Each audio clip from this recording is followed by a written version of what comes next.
Hello friends, स्वागत है आप सभी का आपके अपने इस YouTube channel BLF education hub पर। दोस्तों, आशा करता हूँ आप सब ठीक होंगे और अपनी बोर्ड की प्रिपरेशन अच्छे से कर रहे होंगे। तो आज पढ़ेंगे हम ट्वेल्थ फिजिक्स के न्यूमेरिकल जो चैप्टर नंबर 4 के हैं। इससे पहले जो हम ट्वेल्थ क्लास की ऑर्गेनिक केमिस्ट्री की इंपॉर्टेंट रिएक्शन कवर कर रहे थे, तो ये चैप्टर नंबर 4 है चुंबक एवं द्रव्य, उसके इंपॉर्टेंट क्वेश्चन है NCERT के। तो ये देखेंगे हम। जरूर नहीं यही क्वेश्चन आए इस टाइप से, यानी इस मेथड के क्वेश्चन आ सकते हैं बोर्ड में, तो आपको बहुत अच्छे तैयारी करनी है। यहाँ पर मैं वीडियो बना रहा था, मैंने यहाँ तक कर दिया था क्वेश्चन, लेकिन कुछ प्रॉब्लम होने की वजह से वो वीडियो काटनी पड़ रही है। तो ये मैंने अभी बना रहा था मैं अभी इस वीडियो को, तो इस वीडियो में मैंने यहाँ तक कर दिया था क्वेश्चन, फिर किसी कॉल आने की वजह से वो वीडियो जो है वहाँ से यानी कि वहाँ तक ही सेव हो गई, तो मैंने वो काट दिया। मैं फिर दोबारा से बना रहा हूँ। तो ये क्वेश्चन मैंने तभी सोल्व किया था वीडियो में ही, और यहाँ पर मैं फिर दोबारा समझाऊंगा अभी इसे। तो बने रहिए वीडियो को लास्ट तक, और प्लीज़ चैनल को सब्सक्राइब कर लें ताकि आने वाली वीडियो की नोटिफिकेशन आपके पास सबसे पहले पहुँच सके। ये ट्वेल्थ केमिस्ट्री का चैप्टर नंबर 4 का है। वीडियो को लाइक, कमेंट और शेयर करना ना भूलें ताकि दूसरे बच्चों का भी फ़ायदा हो सके। तो शुरू करते हैं। हम क्वेश्चन नंबर 2 कर रहे थे, ये मैंने कर दिया था इतना, तो वीडियो को काटनी पड़ी है क्योंकि उसमें कुछ प्रॉब्लम हो गई थी, फ़ोन आ गया था किसी का। तो फिलहाल हम बात कर रहे हैं कैराइस में एक लंबे सीधे तार में 35 एम्पीयर विद्युत धारा प्रवाहित हो रही है। यानी कोई सीधा तार है, जैसे मान लो ये मैंने तार बनाया था कि ये सीधा तार है, इसमें विद्युत धारा प्रवाहित हो रही है। अब विद्युत धारा की जो दिशा है वो ऊपर को भी हो सकती है, वो नीचे को हो सकती है। हमसे दिशा के बारे में बताया नहीं है, तो हमने ऐसे ले ली कि विद्युत धारा इस तार के अंदर ऐसे प्रवाहित हो रही है 35 एम्पीयर की। अब हमसे पूछ रहा है कि तार से 20 सेंटीमीटर दूरी पर स्थित कोई बिंदु होगा। अब वो बिंदु इधर भी स्थित हो सकता है तार से, और इधर भी स्थित हो सकता है। यानी कि तार से उसकी जो दूरी है, जो बिंदु है, वो 20 सेंटीमीटर है, जहाँ पर हमें इस तार के अंदर जो विद्युत धारा प्रवाहित हो रही है उसके कारण लगने वाले चुंबकीय क्षेत्र का परिमाण ज्ञात करना है, कितना चुंबकीय क्षेत्र लग रहा है। ये हमने पढ़ा था कि आर्स्टेड ने इस बात का पता लगाया था कि जब विद्युत धारा प्रवाहित होती है किसी चालक के अंदर, तो वो क्या करती है, एक चुंबकीय क्षेत्र अपने चारों तरफ क्रिएट करती है। तो हमें जो है इस 35 एम्पीयर विद्युत धारा के तार के कारण इस बिंदु पर, जो कि इससे 20 सेंटीमीटर दूरी पर है, चुंबकीय क्षेत्र की ज्ञात करना है कि इस यहाँ पर कितने टेस्ला का चुंबकीय क्षेत्र क्रिएट हो रहा है इस तार के कारण। तो फिलहाल सबसे पहले हमें दे रखा है कि सीधे तार में 35 एम्पीयर विद्युत धारा प्रवाहित हो रही है। अब 35 एम्पीयर है तो कहाँ का मान होगा, ये धारा का, तो हम लिख दिया धारा I बराबर 35 एम्पीयर। उसके बाद हमें तार दूरी दे रखी है, तार से दूरी 20 सेंटीमीटर दूरी पर से तार, तो 20 सेंटीमीटर हमने लिख दिया R का मान। R बराबर है हमारे पास 20 सेंटीमीटर, यानी कि दूरी कितनी है, त्रिज्या मान लीजिए। तो यहाँ पर R बराबर 20 सेंटीमीटर। अब चूंकि हमें पता है कि SI पद्धति में जो दूरी का मात्रक होता है वो मीटर में होता है, तो फॉर्मूले में हम मीटर में ही रखते हैं। तो मीटर बनाने के लिए हम 20 को सेंटीमीटर यानी 100 सेंटीमीटर से भाग कर देंगे। ऐसा क्यों? क्योंकि हमें ये पता होना चाहिए कि 1 मीटर के अंदर 100 सेंटीमीटर होते हैं। तो यहाँ पे 20 को मैंने सेंटीमीटर को मीटर बनाने के लिए 100 से भाग किया। अब 100 से भाग को मैं लिख सकता हूँ 10 की घात 2, क्योंकि जितनी जीरो होती है मैं उतनी हम 10 के ऊपर घात चढ़ा सकते हैं। 10 की घात 2 कर दिया। अब 10 की घात 2 को जब हम ऊपर ले जाएंगे, तो ये आपको पता होना चाहिए कि नीचे से ऊपर ले जाएं या ऊपर से नीचे ले जाएं तो घात का चिन्ह चेंज हो जाता है। तो ये हो जाएगा 20 गुणा 10 की घात -2 मीटर, यानी कि R की वैल्यू हमारे पास आ गई 20 गुणा 10 की घात -2 मीटर। अब हमारे पास हमसे पूछा है चुंबकीय क्षेत्र का परिमाण, तो B का मान निकालना है हमें। तो हमने फॉर्मूला लगाया B बराबर μ0I/2πr। हम यहाँ तक ही बात कर रहे थे। तो B होता है अब चुंबकीय क्षेत्र, μ0 होता है निर्वात की चुंबकशीलता, I होती है चालक के अंदर बहने वाली विद्युत धारा, और 2π कांस्टेंट है, R है वो दूरी जहाँ पर हमें चुंबकीय क्षेत्र ज्ञात करना है। तो फिलहाल μ0 जो है निर्वात की चुंबकशीलता है, यानी जिसका मान होता है μ0 का, μ0 = 4π × 10⁻⁻⁷। ये हमें याद रखना है, ये फिक्स मान है इसका, तो ये हमें याद रखना है। μ0 होता क्या है, निर्वात की चुंबकशीलता, यानी ये बताता है कि निर्वात के अंदर उस पर कितना बल लगेगा, वो नहीं, यानी कितनी ताकत लगेगा जो चुंबकीय क्षेत्र है। तो अब हम यहाँ पे वैल्यू पुट कर देंगे। B = ये क्या हुआ इसमें, B बराबर μ0 का मान ये ध्यान रखना है 4π × 10⁻⁻⁷, यानी 4π गुणा 10 की घात -7, और I की वैल्यू 35 एम्पियर है हमें दे रखा ऊपर। सबसे पहले हम वैल्यू लिख लेंगे सारी, उसके बाद फॉर्मूला लगाएंगे, फॉर्मूले में वैल्यू पुट कर देंगे। 2π ऐसा कैसे रहेगा, कांस्टेंट है, और R की वैल्यू कितनी है 20 × 10⁻⁻2। तो यहाँ पर देखो जरा, पाई से पाई कैंसिल हो गया, और 2 से 2 2 ज़ा 4। तो यहाँ से हम यहाँ से कर सकते हैं, देखो सबसे पहले पाई से पाई कैंसिल कर दिया, 2 दूनी 4 कर दिया, और 2 से 2 धम 20 कर सकते हैं हम यहाँ पर। तो हमारे पास बचा 35 गुणा 10 की घात -7 ऊपर, और नीचे 10 गुणा 10 की घात -2। देखो ज़रा, तो यहाँ पर हमारे पास बचा है ये तो 35 बचा ये वाला, और 10 की घात -7, नीचे 10, ये जो कट गया था इस 2 से, और 10 की घात -2। एक बार फिर समझ लीजिए, पाई से पाई कैंसिल हो गया है, 2 से 2 दूनी 4, इस 2 से जो कट कर आया है इससे 20 को कैंसिल कर दिया, 2 10 20, यानी कि 2 धम 20। अब जो बचा उसे लिख लिया, 35 बचा इंटू 10 की पावर -7 बचा, नीचे 10 गुणा 10 की घात -2 बचा। अब यहाँ से अगली लाइन, मैं यहाँ से कर रहा हूँ अगली लाइन। तो फिलहाल इस 10 को मैं लिख सकता हूँ 10 की घात 1, तो ये 10 की घात 1 है और ये 10 की घात -2 है। बेस सेम होने पर गुणा में घातें जुड़ जाती हैं, यानी कि 10 की घात -2 और 10 की घात प्लस की 1 जो है वो जुड़ जाएंगी। अब चूंकि एक माइनस की एक प्लस की क्या होगी, घट जाएगी, यानी 10 की घात -1 बचेगी। इसको हम ऊपर ले जाएंगे तो ये आएगा हमारे पास 35 गुणा 10 की घात -7 और गुणा 10 की घात 1। देखो 2 में से 1 घटाया, 1 बचा माइनस का। अब ऊपर ले जाएंगे तो प्लस की हो जाएगी, क्योंकि नीचे से ऊपर ले जाएं हम या ऊपर से नीचे लेकर आएँ, घात का चिन्ह बदल जाता है, ये बात हमें याद रखनी है। एक बार फिर समझ लीजिए, मैं ये कह रहा हूँ कि 10 की घात 1 है, 10 की घात -2 है, तो आधार एक जैसे होने पर गुणा में घात जुड़ जाएंगी, तो जोड़कर निशान लगा दिया हमने। लेकिन एक माइनस की थी और एक प्लस की थी, तो घट गई, 2 में से 1 गया, 1 बचा माइनस का नीचे। अब हम इसे ऊपर ले गए, जब ऊपर ले जाएंगे 10 की घात प्लस की हो जाएगी, क्योंकि माइनस की 1 बची थी घट के, तो वो प्लस की हो गई। अब नीचे जो हमारा कुछ नहीं बचा, तो फिलहाल हमारा जो बचा है अब यहाँ पर ये है 35 गुणा 10 की घात -7 और प्लस 1। आधार एक जैसा होने पर गुणा में घात जुड़ जाती है, जोड़ का निशान लगा दिया, लेकिन एक माइनस की एक प्लस की क्या हो जाएगी, घट जाएगी। अब चूंकि यहाँ पे देखो, तो 1 मिनट लिख लो इसे, उसके बाद देखेंगे इसे। 7 में से कितना बचा है, 6। अब यहाँ पर पॉइंट यहाँ होता है, यहाँ पर चूँकि देखो मैंने लिखा, अगर 5 लिखा है तो 5 के यहाँ पर पॉइंट होता, 10 लिखा 10.0, तो तभी 10 ही है ये, तो पॉइंट यहाँ पे है। वैज्ञानिक संकेतन रूप में या मानक रूप में लिखने का तरीका ये होता है कि हम पॉइंट को वहाँ पर ले जाते हैं जहाँ उससे पहले एक अंक रहे, तो मैं पॉइंट को लेकर यहाँ पर जाऊँगा।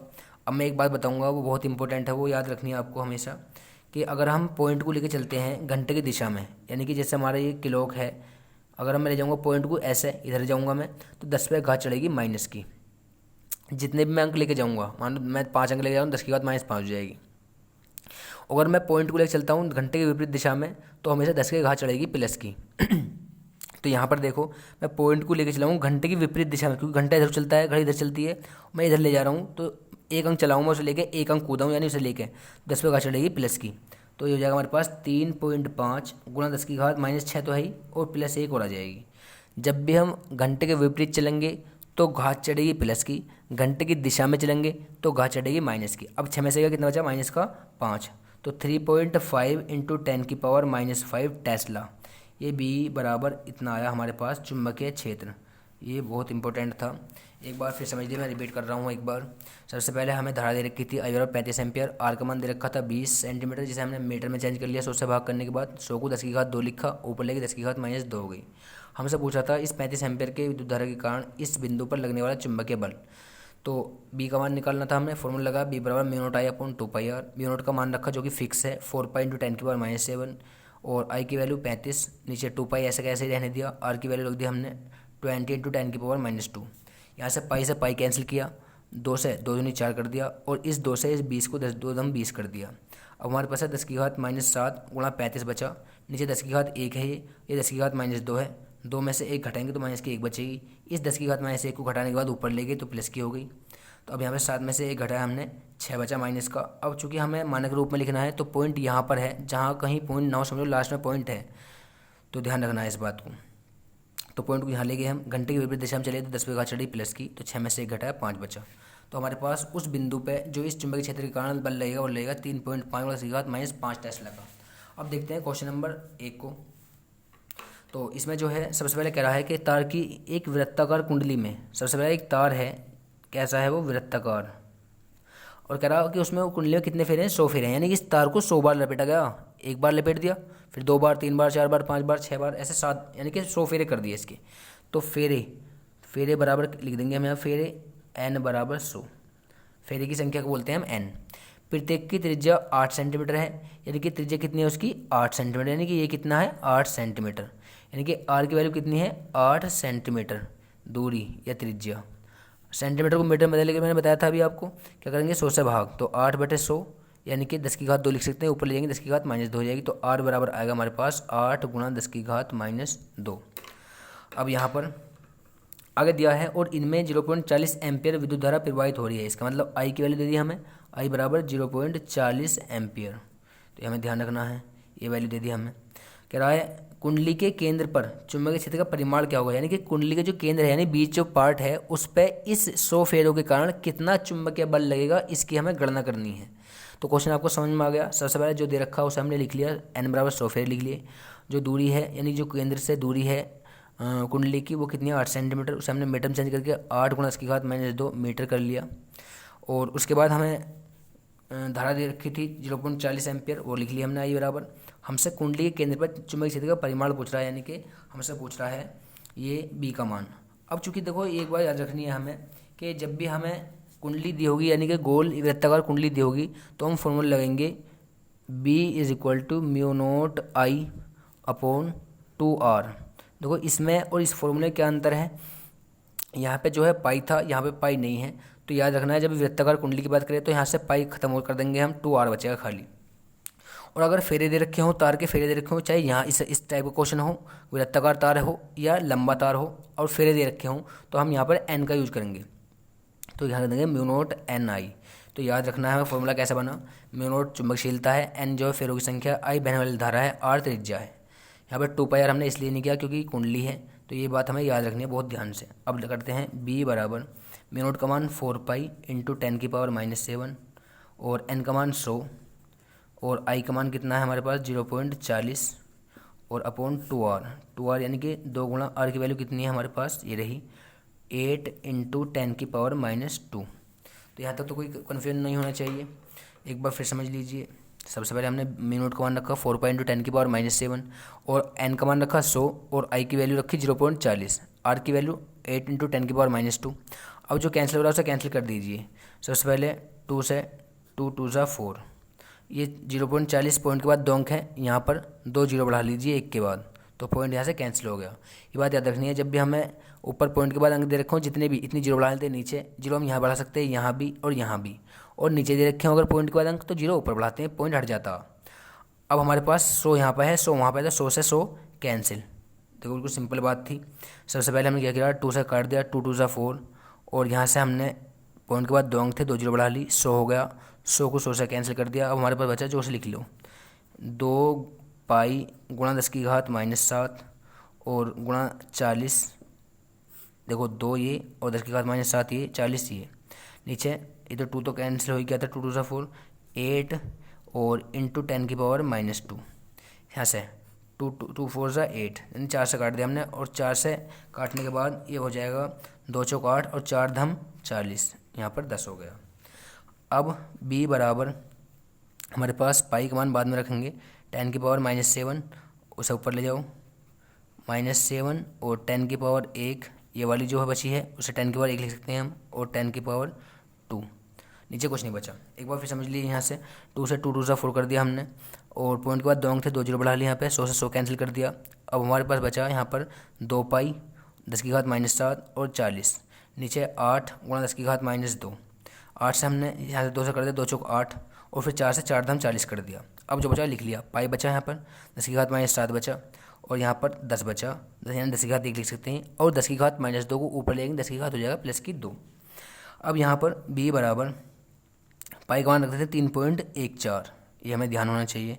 7 माइनस की है, ये दोनों प्लस की हैं, तो 10⁻⁷ और 1 कर दो कितनी होगी +3, तो 3.14 × 10⁻⁻7 में 3 कितने बचेंगे 4 टेस्ला।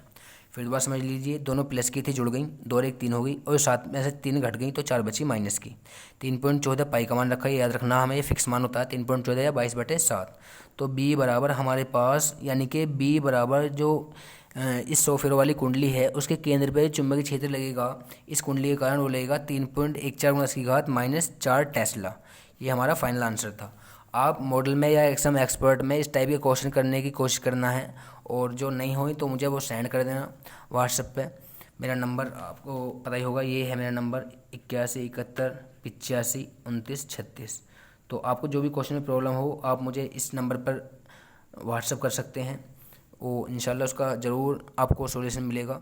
तो मिलते हैं अगली वीडियो में, तब तक के लिए आप अपनी तैयारी करते रहिएगा, और जैसे भी कोई प्रॉब्लम हो तो आप मुझे कॉल कर सकते हैं उस नंबर पर। और प्लीज़ चैनल को सब्सक्राइब कर ले ताकि आने वाली वीडियो की नोटिफिकेशन आपके पास सबसे पहले पहुंच सकें। और वीडियो को लाइक, कमेंट, शेयर करना ना भूलें। मिलते हैं अगली वीडियो में।